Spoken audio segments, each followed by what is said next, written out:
अंदर वाला जो है ये नीचे वाले से कट जाएगा, तो मिल गया हमें cosec a plus cot a। cosec a plus cot a मिल गया, पर मुझे ये नहीं चाहिए था, मुझे तो sin और cos में चाहिए था। cot को लिख दिया cos by sin, cosec को लिख दिया 1 by sin, LCM मिल गया। तो व्लॉग में पहली बार दिख रहा होगा कि सुबह के 7 बजे पीयूष पढ़ाई कर रहा है, क्योंकि आज इसका है फर्स्ट बोर्ड का एग्जाम। चलो भाई फिलहाल रेडी हो गए हैं, चलते हैं पीयूष को स्कूल छोड़ने के लिए।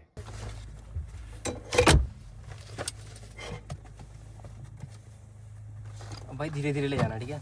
क्यों? पढ़ने के लिए ज्यादा टाइम मिलेगा कि इस पीयूष को ड्रॉप कर दिया है। शेफ खिलाओ रे, लाओ। अकेले अकेले खाने का मेरे को नहीं दे रहा रे बाबा। हो चुके हैं, पीयूष को जाएगा, उसका एग्जाम कंप्लीट होने वाला है, तो चलते हैं फिलहाल लेने के लिए। कर रहा हूँ पीयूष का, छुट्टी होने वाली है। पूरी दीवार पे बच्चों ने क्या क्या लिखा हुआ है।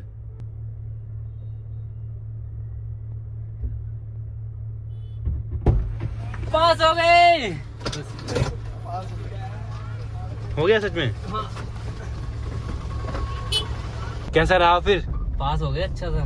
पक्का? हाँ हो गया। फाइनल?